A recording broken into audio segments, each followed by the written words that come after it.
So I'm happy to be here today to speak with you all about what we believe is going to be a great next couple of years working with the Envestnet platform and what we have to offer. So quickly on Envestnet, if you're not all that familiar with it, we are a public company. We are founded back in 1999 from a group that left Nuveen. They left Nuveen because they were looking to offer a platform to independent broker-dealers and registered investment advisors for wirehouse reps that wanted to go independent. There was really nowhere at the time for independent advisors to go and get an operational and technological back office. They actually pitched that idea to Nuveen, and Nuveen passed on it because they thought the wirehouses wouldn't be happy about it. So they founded Envestnet back in 1999. Today, we have $98 billion in assets under management and administration. And then you see underneath that, there's $360 billion in total platform assets. The real difference is the $98 billion is what is traded on our platform, money managers, wrap programs, ETF, and mutual funds. The 368 is reporting assets. And as you can see, we have 1.6 million in platform accounts. That will get a nice little bump up when you guys are all on board. But as you can see, we are not new to this game. There are other very well-known firms that have selected us as well, and we're their back office as well. And it's in various different roles. Some people select us for just reporting. Some people use us for advisor-directed, which I'll be going into. Other people just use us to plug into a given separate account manager.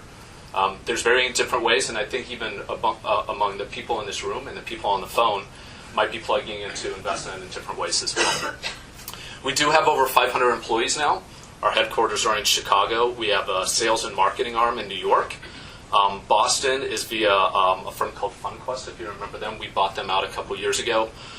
Denver is where our research is based, the PMC group, and now the Prima group. North Carolina basically consists of the Be Ready group that David knows. Seattle is the Tamarack unit, Sunnyvale is our technology, and India is where they reconcile overnight, so you have trade-ready data in the morning.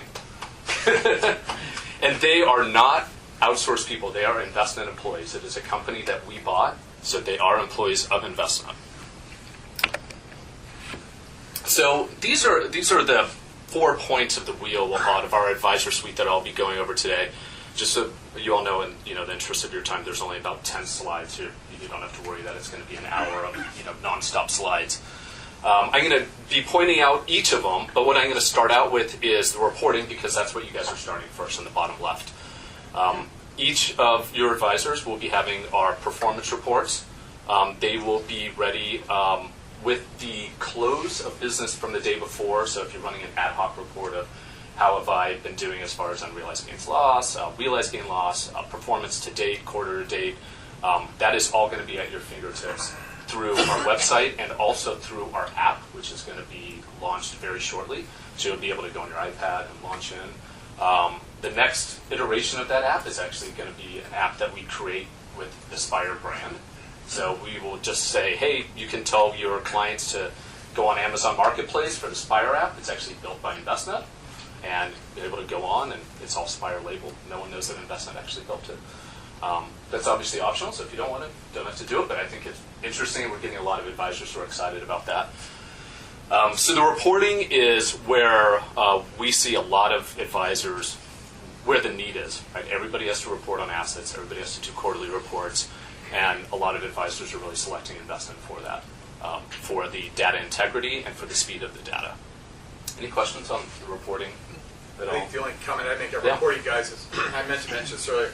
In a world where we're still competing against the wirehouses, one of the things that was very exciting and what brought us to Envestnet is we were talking to some folks from Merrill Lynch, Paul and I, and Merrill Lynch came out with a new 6-month review. We sent that to Envestnet, and they were able to not only match that reporting, they were able to top that reporting. And I'm talking about not just the results, but the graphics, the presentation.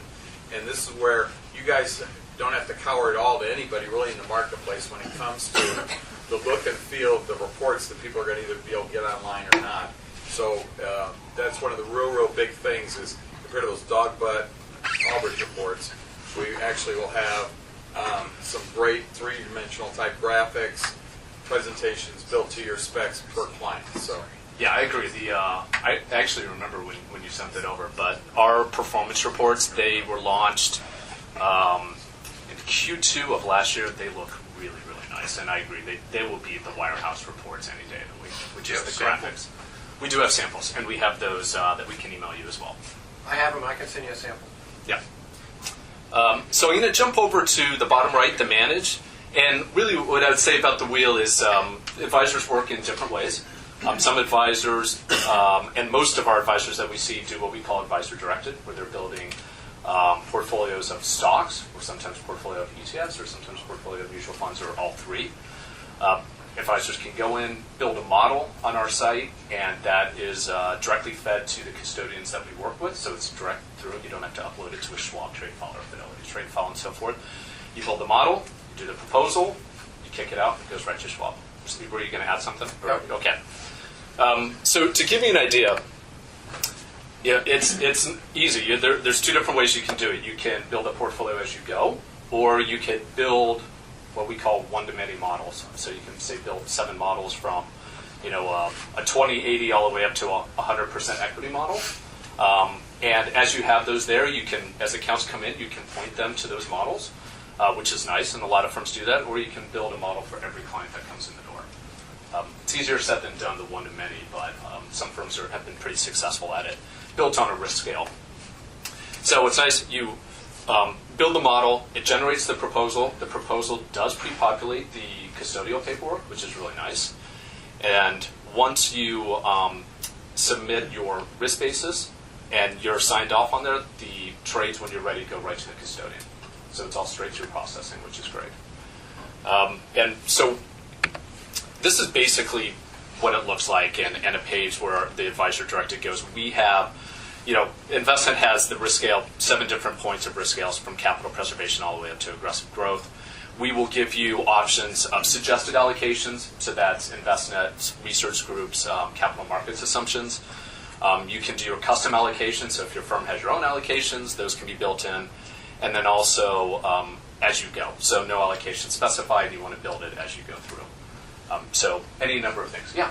On the risk thing, right now, if your risk thing is over, it won't let you do That's right. It won't let you do the program. That doesn't make any sense at all. They have to change that. Are you working? So are you talking about the risk express? We are going to change that. We are going to change that. There still will be a risk profile, but it will be outside of the system, that you should be able to go into the system and designate based on your own questionnaire what that should be. Right, yeah. There are 2 ways. So some firms just plug into our risk profile, and then other firms just say, you know what, it's on file, we're taking care of it. And so we empower both. Okay. So far, it wasn't. You have to change. Yeah.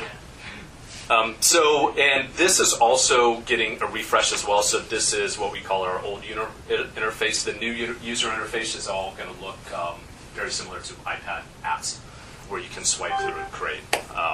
And that's going to be launched second quarter, Q3 of this year. We're going to be launching it out. It will start in the second quarter of this year. Great. Okay, so now off with the advisor-directed and on to where I think Envestnet adds a lot of value add on the research. If you have heard of a group called Prima, they do qualitative research out of Denver. We bought them at the start of last year. Their research group, along with our research group, have combined.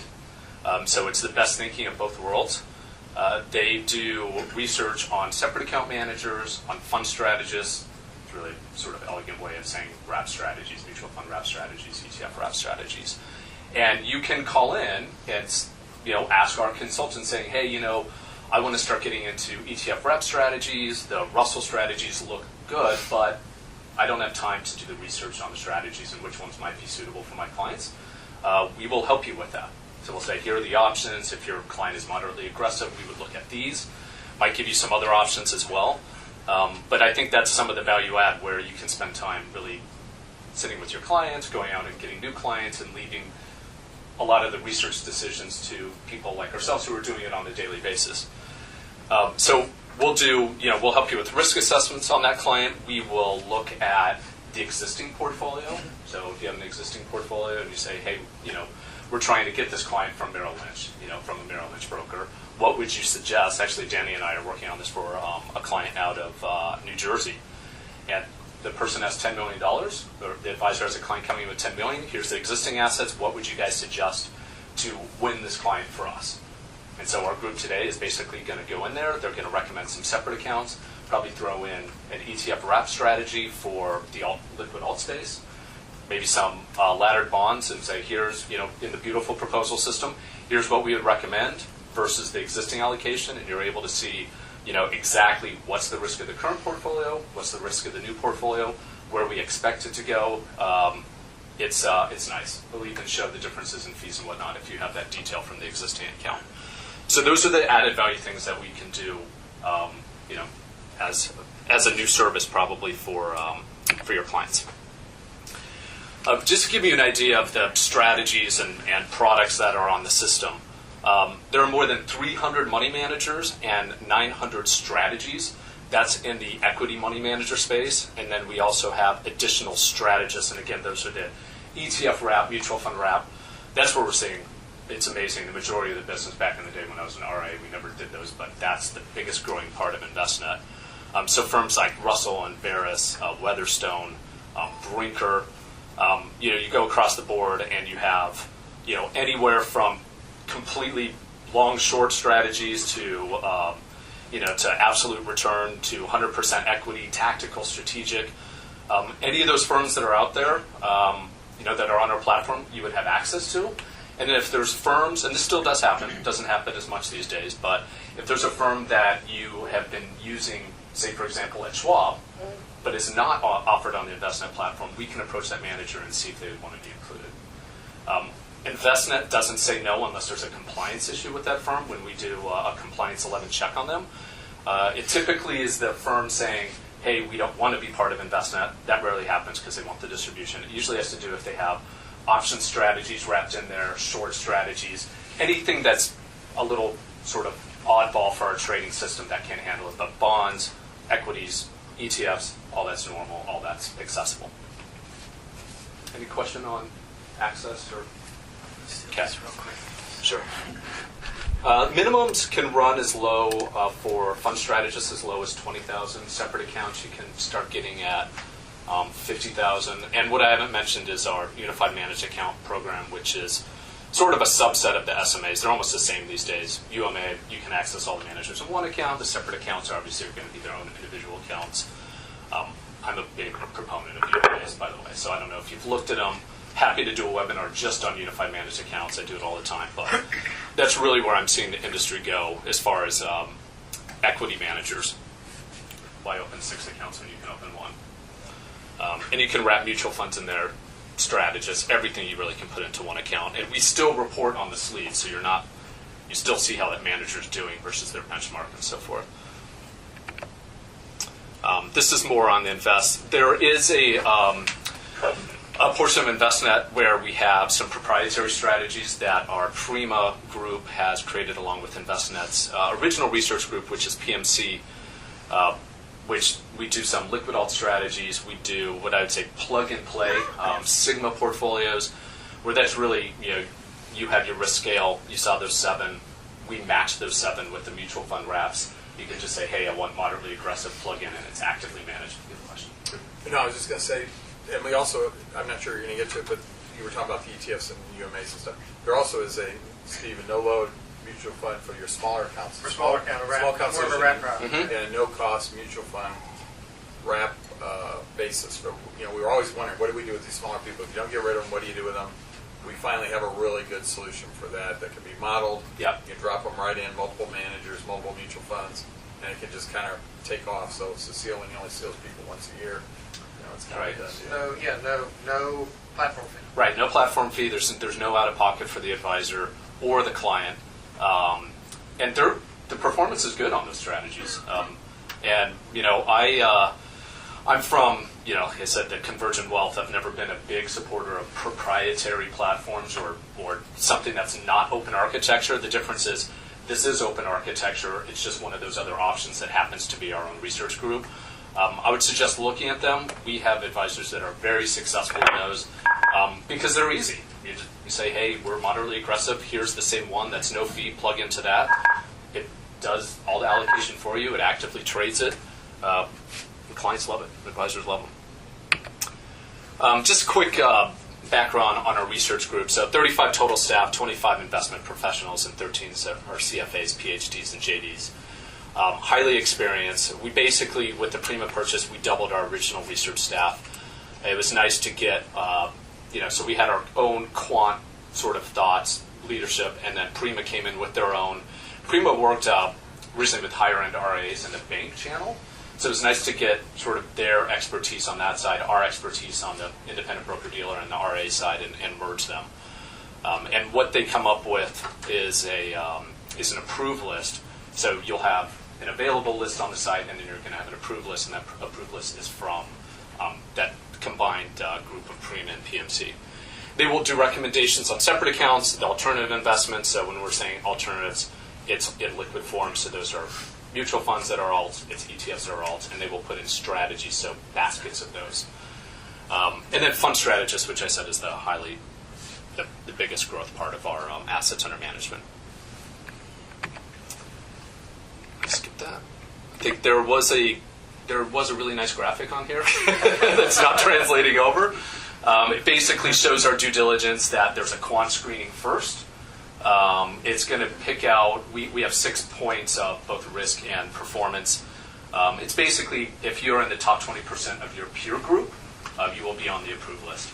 And some firms just only pick off of the approved list. You should know that when our consultants are taking in a portfolio and suggesting, they will only use approved managers. They won't use available managers, which makes sense because if anything goes on with that manager, they want to know that they have the backing of their own research group to put them out there. Of course, if you don't agree with that, you can always swap out to a manager that you want. We're just making suggestions for you. So extending, I would say, for your advisor services, and I would say, when you're talking to clients, I think clients respect that you are going to an outside research firm where you can say, you know what, I'm working with a group of 25 professionals that are giving me their best thinking on what are the best strategies out there. Back in the day, I think advisors were worried that, oh, hey, that's my value add. My research is the value add. For me, with my own, with my cash, I would want my advisor to say, you know what, I'm getting the best thinking. It's open architecture. It's from, a group of 25 that are focused on that, because if I'm talking to a sales guy, I'm not certain if that salesperson has the time in the day to be a great research professional. And that's what the wirehouses are doing. Yep. When I was a senior VP at Smith Barney, we said, hey, we got the consulting group. The Merrill Lynch guys were saying, we're talking about the consult staff. None of those guys really sell their own research per se. They may tweak it, they may do it, but they really, really, really rely on that big mothership. And this is where this gives you guys that mothership feel that you can use. Yeah. What we see a lot is, especially with our Unified Managed Account program, we have templates that have the pre-allocated and pre-selected managers on there. Our advisors will take that and swap out a couple managers and maybe tweak around emerging markets. So it really is their own portfolio. So I always sort of compare it to an apple pie, right? Everybody loves making apple pie, but no one wants to make the crust. So it's like you buy the crust and then you make the apple pie. This is sort of what, it's true, right? Jim sort of smiled. But that's what they do. They take really our template, tweak around the edges if they think, say international development is going to do better in the next year. They might raise that from our thinking and make it their own, which is totally fine. And then as we change our thinking, an alert will go out saying, hey, we've changed this manager, so the advisors know on these templates, oh, here's the manager they're opting out of, here's the new manager, why. Do you want to go along with that? It's up to you if you want to. If you don't, then you don't need to. We're just trying to help out. And that is it as far as sort of a high level what Envestnet has to offer and the different points that you might be able to utilize the services from advisor directed, where you're doing everything, to proprietary strategies where you can just sort of plug into consulting where you want just some assistance on maybe what you have already created. We will do all of that besides all the performance reporting.